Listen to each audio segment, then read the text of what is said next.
بسم اللہ الرحمن الرحیم۔ السلام علیکم دوستو، دنیا بھر کی خبروں میں آج آپ سنیں گے، لیکن اس سے پہلے اگر ہو سکے تو لائک اور سبسکرائب کا بٹن ضرور دبا لیں۔ شکریہ۔ سکھ یاتریوں کے ہمراہ پاکستان آنے والی ایک انڈین خاتون جنہوں نے مبینہ طور پر دوستو مذہب تبدیل کرنے کے بعد ایک پاکستانی شہری سے شادی کر لی تھی، اس کی درخواست پر لاہور ہائی کورٹ نے پولیس کو انہیں ہراساں نہ کرنے کا حکم دیا ہے۔ عدالت سے درخواست کی گئی تھی کہ پولیس سربجیت کور اور ناصر حسین کی شادی شدہ زندگی میں مداخلت نہ کرے۔ درخواست میں موقف اپنایا گیا تھا کہ پنجاب پولیس نے 8 نومبر کو ان کے گھر پر چھاپا مارا تھا اور ان پر شادی ختم کرنے کے لیے دباؤ ڈالا جا رہا تھا۔ پولیس کا کہنا تھا کہ 48 سالہ سکھ خاتون سربجیت کور نے ایک پاکستانی شہری ناصر حسین سے شادی کی، جس کے بعد یہ جوڑا روپوش ہے اور پولیس ان کی تلاش کر رہی ہے۔ سربجیت کے ویزے کی میعاد 13 نومبر کو ختم ہونے کے باوجود وہ ابھی تک واپس انڈیا نہیں پہنچی۔ چونکہ یہ معاملہ حساس نوعیت کا ہے، اس لیے اسے مختلف ادارے دیکھ رہے ہیں اور جو فیصلہ بھی ہوگا وہ پاکستان کے قانون کے مطابق ہی ہوگا۔ سربجیت کور 4 نومبر کو سکھ یاتریوں کے ہمراہ پاکستان آئی تھی اور انہیں اگلے روز بابا گرو نانک کے یوم پیدائش کے موقع پر ننکانہ صاحب جانا تھا، مگر 7 نومبر کو خاتون کی طرف سے شیخ پورہ کے جوڈیشل مجسٹریٹ میں دائر کیے گئے بیان کے مطابق انہوں نے پاکستان آمد کے بعد اپنی مرضی سے اسلام قبول کیا اور ناصر حسین نامی پاکستانی شہری سے شادی کر لی۔ ان دونوں کے وکیل کا کہنا ہے کہ اس شادی کا اندراج شیخ پورہ کی متعلقہ یونین کونسل میں کروا دیا گیا تھا۔ وکیل کا یہ بھی کہنا ہے کہ سربجیت کور اور ناصر حسین کے درمیان سوشل میڈیا پر رابطہ ہوا تھا، تاہم وکیل احمد حسن پاشا نے بتایا کہ انہوں نے 15 نومبر کو دونوں کو اپنے چیمبر بلایا تھا تاکہ یہ دونوں ملکی اداروں کے افسران کے روبرو اپنے بیانات قلم بند کروا سکیں، لیکن وعدہ کرنے کے باوجود دونوں میاں بیوی نہیں آئے۔ اب سربجیت کور کے شوہر ناصر حسین کا موبائل فون بند جا رہا ہے۔ وکیل کو خدشہ ہے کہ وہ اپنے خلاف کسی قانونی کارروائی کے امکان سے ڈر گئے ہیں، بلکہ ناصر حسین کے گھر کے باہر بھی تالا لگا ہوا ہے۔ شیخ پورہ کے جوڈیشل مجسٹریٹ نے عدالت میں جو دستاویزات جمع کروائی ہیں، ان کے مطابق سربجیت کور نے قاری حافظ رضوان کے ہاتھوں اسلام قبول کیا، جس کے بعد ان کا اسلامی نام نور رکھا گیا۔ انہیں 5 نومبر کو سند قبول اسلام جاری کی گئی تھی۔ سربجیت کور کا تعلق ریاست پنجاب کے ضلع کپور تھلہ سے ہے، جہاں کی پولیس کا کہنا ہے کہ اس معاملے پر تحقیقات جاری ہیں۔ انڈین پولیس کا کہنا ہے کہ تقریباً 2000 سکھ یاتریوں کے گروہ میں وہ شامل تھی۔ یہ گروپ 10 دن کے دورے کے بعد 13 نومبر کو انڈیا واپس آیا، لیکن سربجیت کور ان کے ساتھ واپس نہیں آئی۔ انڈین پولیس کا یہ بھی کہنا ہے کہ سربجیت طلاق یافتہ ہیں اور ان کی پچھلی شادی سے 2 بیٹے ہیں، جبکہ ان کے سابقہ شوہر قریب 3 دہائیوں سے یعنی 30 سالوں سے انگلینڈ میں مقیم ہیں۔ ان دونوں کے وکیل نے میڈیا کو ایک ویڈیو شیئر کی ہے جس میں سربجیت کو یہ کہتے سنا جا سکتا ہے کہ ان کی طلاق ہو چکی ہے اور انہوں نے اپنی مرضی سے اسلام قبول کرنے اور ناصر حسین سے شادی کا فیصلہ کیا ہے۔ وہ کہتی ہیں کہ وہ ناصر حسین کو 9 سال سے جانتی ہیں۔ وکیل کا یہ بھی کہنا تھا کہ سربجیت اور ناصر کی بات چیت انسٹاگرام پر ہوتی رہی ہے اور 6 ماہ قبل دونوں نے شادی کرنے کا فیصلہ کیا اور یہ دونوں ان کے پاس قانونی مدد کے لیے آئے تھے۔ اب دوستو، اس انڈین خاتون سربجیت کی کور کی جانب سے پولیس کے خلاف عدالت میں ایک شکایت بھی دائر کی گئی ہے، جس میں پولیس پر دھمکیاں دینے اور جھوٹا مقدمہ درج کرنے کے لیے الزامات لگائے گئے ہیں۔ وہ کہتی ہیں کہ مجھے کسی نے اغوا نہیں کیا، میں نے اپنی آزاد مرضی سے شادی کی ہے، اپنے والدین کے گھر سے صرف 3 کپڑوں میں آئی ہوں اور کوئی چیز بھی اپنے ساتھ نہیں لائی ہوں۔ سربجیت کور نے دعویٰ کیا کہ پولیس میرے نکاح کرنے کی وجہ سے سخت ناراض ہیں اور 5 نومبر کو رات 9 بجے پولیس اہلکار زبردستی ہمارے گھر میں داخل ہوئے اور مجھے کہا کہ ہمارے ساتھ چلو، مگر میرے انکار پر وہ غصے میں آ گئے۔ سربجیت کور کا یہ بھی کہنا تھا کہ میرے شور مچانے پر اہل محلہ بھی آگے، جنہوں نے منت سماجت کر کے ہماری جان بخشی کروائی۔ اب اس انڈین خاتون نے عدالت سے درخواست کی ہے کہ انہیں اور ان کے خاوند کو پولیس سے تحفظ فراہم کیا جائے۔ افغانستان میں طالبان حکومت کے وزیر تجارت پاکستان پر معاشی انحصار کم کرنے اور متبادل تجارتی راستوں کی سہولت کے لیے سرکاری دورے پر انڈیا پہنچے ہیں۔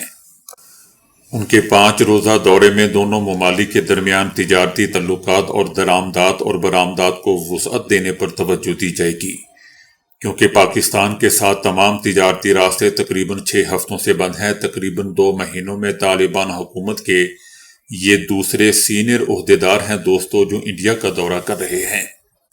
طالبان حکومت کا کہنا ہے کہ موجودہ صورتحال کے پیش نظر پاکستان کا متبادل تلاش کرنا ہی واحد آپشن ہے۔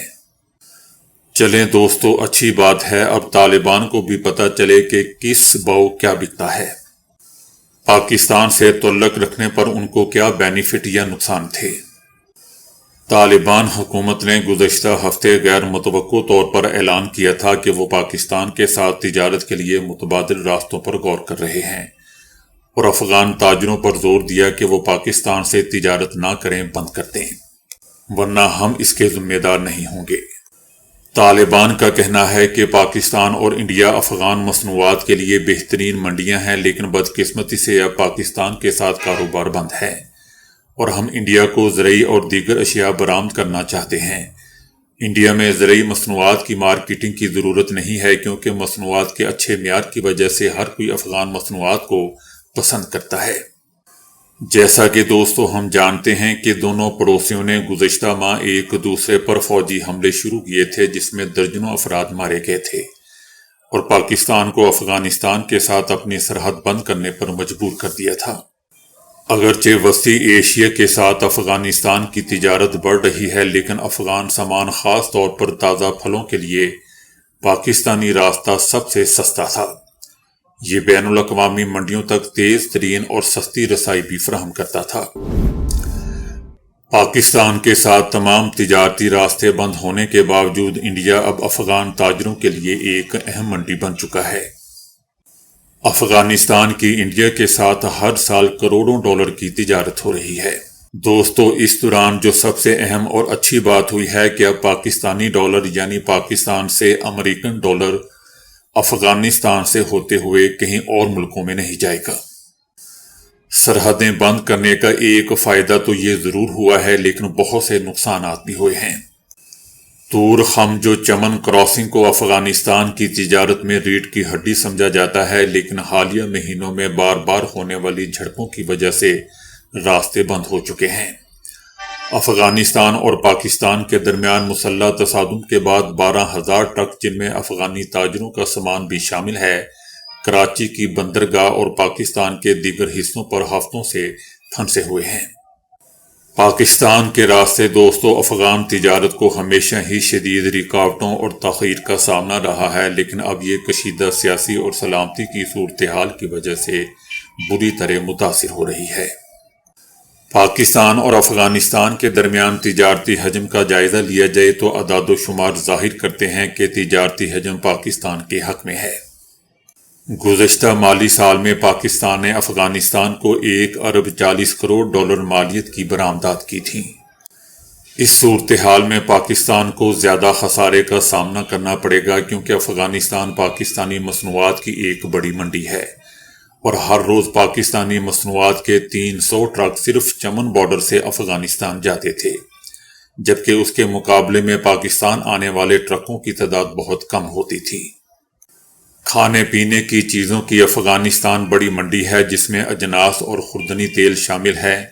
مختلف ممالک کے مابین دوستو مسئلے ہوتے رہتے ہیں، تاہم تجارت کو بند نہیں ہونا چاہیے، کیونکہ افغانستان ایک غریب ملک ہے۔ ہم سب جانتے ہیں کہ وہاں کے غریب بچے اور بوڑھے کیسے زندگی گزار رہے ہیں۔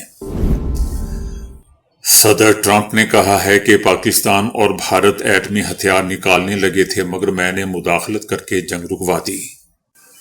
سعودی بزنس فورم سے خطاب میں امریکی صدر ٹرمپ کا کہنا تھا کہ امن کے لیے تاریخی کام کر رہے ہیں۔ میں نے 8 جنگیں رکوائیں۔ میں تنازعات کو حل کرنے کا ماہر ہوں۔ صدر ٹرمپ کا کہنا تھا کہ پاکستان اور بھارت سے میں نے کہا کہ آپ جنگ کریں گے تو میں 350% ٹیرف لگا دوں گا۔ ٹیرف لگانے کا کہا تو پاکستان بھارت رک گئے۔ ٹرمپ کا پاک بھارت تنازع سے متعلق گفتگو میں کہنا تھا کہ میں نے کہا ایسا نہیں ہو سکتا کہ ایک دوسرے پر ایٹمی حملے کریں۔ میں نے کہا کہ آپ جنگ کریں گے تو تجارت نہیں ہوگی۔ صدر ٹرمپ کا کہنا تھا کہ میں نے دونوں سے کہا کہ نہیں چاہتا کہ ایٹمی دھماکوں کے بادل لاس اینجلس تک پہنچیں۔ وزیر اعظم شہباز شریف نے جنگ رکوانے پر کال کر کے میرا شکریہ ادا کیا۔ وزیر اعظم شہباز شریف نے کہا کہ آپ نے لاکھوں لوگوں کی زندگیاں بچا لیں۔ صدر ٹرمپ کا کہنا تھا کہ بھارتی وزیر اعظم مودی نے بھی کال کر کے کہا کہ میں تیار ہوں۔ میں نے کہا کہ کس بات پر تیار ہو تو مودی نے کہا کہ جنگ روکنے پر تیار ہوں۔ مودی نے کہا کہ میں پاکستان کے ساتھ آئندہ جنگ نہیں کروں گا۔ صدر ٹرمپ کا کہنا تھا کہ سعودی ولی عہد کی درخواست پر سوڈان تنازع پر بھی کام شروع کر دیں گے۔ سعودی ولی عہد چاہتے ہیں کہ میں سوڈان کے حوالے سے کوئی مضبوط اقدام اٹھاؤں۔ صدر ٹرمپ کا کہنا تھا کہ میرے خیال میں سوڈان کی صورتحال پاگل پن اور بے قابو ہو جانے والی ہے۔ مجھے لگ رہا ہے کہ سوڈان بہت سے دوستوں اور آپ سب کے لیے بہت اہم ہے۔ ہم اب سوڈان پر کام شروع کرنے جا رہے ہیں۔ جیسا کہ دوستو ہم جانتے ہیں کہ انبیاء علیہ السلام کی سرزمین فلسطین 1 صدی سے زائد عرصے تک غاصب صہیونی سازشوں کا نشانہ بنتی چلی آ رہی ہے۔ ظلم اور جبر کی ایسی داستان رقم کی گئی ہے جس کی تاریخ میں کم ہی مثال ملتی ہے۔ لیکن آج کی جدید دنیا میں بھی فلسطینیوں نے ثابت کیا ہے کہ ان کے صبر اور استقامت کا مقابلے میں دنیا کی سپر طاقتیں بے بس ہو چکی ہیں۔ جیسا کہ ہم یہ بھی جانتے ہیں کہ گزشتہ 2 سالوں کی جنگ میں بھی امریکی حکومت نے کھلم کھلا غاصب صہیونی ریاست اسرائیل کی بھرپور مدد کی اور فلسطینی عوام پر ہونے والی وحشیانہ جارحیت کی آج تک مذمت نہیں کی گئی۔ ایسے ماحول میں کہ جہاں امریکہ نے ایک طرف غزہ میں ہونے والی نسل کشی کی سرپرستی کی ہے، وہاں اب دوسری طرف غزہ پر اپنا مکمل تسلط قائم کرنے کے لیے اقوام متحدہ کی سلامتی کونسل میں پیش کی جانے والی امریکی قرارداد دراصل وہی سیاسی ہتھ کنڈا ہے جس کے ذریعے اسرائیل کو مزید وقت، جواز اور مدد فراہم کی جائے گی۔ یعنی یہ کہا جا سکتا ہے کہ فلسطین کی مزاحمت کے سامنے امریکہ اور اسرائیل جو کچھ کھلے میدان کی جنگ میں حاصل کرنے میں ناکام رہے، اب دنیا کے چند ممالک کی مدد سے، یا پھر یہ کہہ لیجئے کہ مسلمان ممالک کی خیانت کاری کی وجہ سے ان کی مدد سے غزہ کو شکست دینا چاہتے ہیں۔ گزشتہ دنوں اقوام متحدہ کی سلامتی کونسل میں پیش کی جانے والی امریکی قرارداد ایسی ہی سازشوں کی دوستوں کڑی تھی، جن میں غزہ پر امریکی اور اسرائیلی تسلط کو یقینی بنانا، غزہ کی مزاحمت کو ختم کرنا، فلسطین سے جبری اور جلا وطن فلسطینیوں کو واپس وطن نہ آنے دینا اور فلسطین کے مستقبل اور قسمت کا فیصلہ فلسطینیوں کو نہ کرنے دینا ہے۔ امریکی قرارداد اسی طرح کی ناانصافی پر دوستوں مبنی ہے جیسا کہ 1947 میں اقوام متحدہ کی جنرل اسمبلی کی قرارداد 181 تھی، جس میں فلسطین کی سرزمین پر غاصب صہیونیوں کو قبضہ کرنے کا گرین سگنل دے دیا گیا تھا۔ حیرت انگیز اور افسوسناک امر یہ ہے کہ سلامتی کونسل میں پیش کی جانے والی امریکی قرارداد پر پاکستان سمیت دوستوں چند مسلم ممالک نے بھی کھلم کھلا اس کی حمایت کی ہے، اور چند اہم ممالک خاص طور پر پاکستان نے بھی غیر واضح اور کمزور سفارتی حکمت عملی کا مظاہرہ کیا ہے۔ یہ رویہ دوستوں نہ صرف فلسطینی عوام کے حق خود ارادیت، حق واپسی اور حق مزاحمت کے خلاف ہے، بلکہ مسلم دنیا کی سیاسی خود مختاری اور نظریاتی بنیادوں کے لیے بھی ایک لمحہ فکریہ ہے۔ ایک اور حیرت انگیز بات دوستو یہ ہے کہ چائنا اور روس نے اس قرارداد پر نکتہ چینی کی ہے اور قرارداد کے حق میں ووٹ نہیں دیا ہے، اگرچہ ان کے غیر حاضر ہونے سے بھی اس قرارداد کو منظور کر لیا گیا، لیکن تاریخ میں یہ بھی لکھا جائے گا کہ جہاں چائنا اور روس نے ویٹو نہیں کیا وہاں انہوں نے اس قرارداد پر اعتراض لگا دیا، لیکن مسلمان ممالک کی جانب سے ایسا کوئی رد عمل سامنے نہیں آیا جس نے اس بات کو ثابت کیا ہے کہ مسلمان حکمراں امریکہ کی کاسالیسی میں مصروف ہیں، اس کی چاپلوسی میں مصروف ہیں، بلکہ روس نے سلامتی کونسل میں پیش کی جانے والی امریکی قرارداد کو غیر متوازن قرار دیا ہے اور سخت نکتہ چینی میں کرتے ہوئے کہا ہے کہ کونسل کی قرارداد بین الاقوامی قانونی فیصلوں مثلا ریاست فلسطین کی بین الاقوامی تسلیم شدہ حیثیت کی روشنی میں ہونی چاہیے۔ روس نے بعض قراردادیں بین الاقوامی قانونی فیصلوں مثلا اقوام متحدہ کی دوسری قراردادوں کے منافی قرار دیا اور انہیں مقبوضہ فلسطینی علاقوں پر مستقل انضمام دینے کا خطرہ محسوس کروایا۔ حیرت کی بات یہ ہے کہ اس قرارداد میں غزہ جنگ بندی سے متعلق جرائم کرنے والے نیتن یاہو کے خلاف کسی قسم کی کارروائی کا ذکر نہیں کیا گیا، بلکہ فلسطینیوں کی نسل کشی کو اسرائیل کا دفاعی حق قرار دیا گیا۔ اسی طرح فلسطینی مزاحمت جو کہ عالمی قوانین کی روح سے ایک جائز حق ہے، اس کو بھی تنقید کا نشانہ بنایا گیا اور مزاحمت کو ختم کرنے یا غیر مسلح کرنے کی بات کی گئی۔ اور ساتھ ہی غزہ میں بین الاقوامی افواج یعنی مسلمان ممالک کی افواج کو امریکی اور برطانوی سرپرستی میں تعینات کرنے کا ذکر کیا گیا۔ اس افواج کا کام غزہ میں موجود فلسطینی مزاحمت کو غیر مسلح کرنا بتایا گیا ہے۔ یقینی طور پر ایسی قرارداد کی حمایت کرنا عملاً مظلوم کی بجائے ظالم کے بیانیے کو تقویت دینا ہوگا۔ دیگر مسلم ممالک کے ساتھ افسوس کی بات ہے کہ پاکستان نے بھی امریکہ کے ایسے بیانیے کی حمایت میں ووٹ دیا ہے جو فلسطین مخالف ہے اور فلسطینی عوام کے حق کو پامال کرتا ہے۔ اس موقف نے پاکستان کی تاریخی حیثیت اور تاریخی موقف پر سوالات اٹھا دیے ہیں۔ پاکستان تاریخی طور پر فلسطین کا کھلا اور غیر مشروط حمایتی ملک رہا ہے، مگر حالیہ برسوں میں پاکستان کی خارجہ پالیسی میں یہ جرأت، مخالف لہجہ اور وہ قائدانہ کردار کم ہوتا دکھائی دے رہا ہے جو ماضی میں اس کی پہچان تھی۔ اگر پاکستان ایسی قراردادوں پر غیر واضح یا کمزور موقف اپناتا رہا تو عالم اسلام میں پاکستان کی مخصوص حیثیت کمزور ہوتی جائے گی۔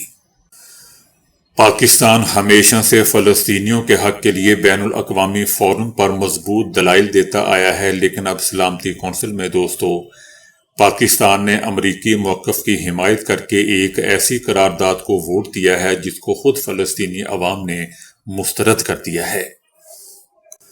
پاکستان کے اس عمل سے جہاں پاکستان کی نظریاتی بنیادوں کو دھچکا پہنچا ہے، وہاں ساتھ ساتھ فلسطینیوں کے اعتماد کو بھی ٹھیس پہنچی ہے۔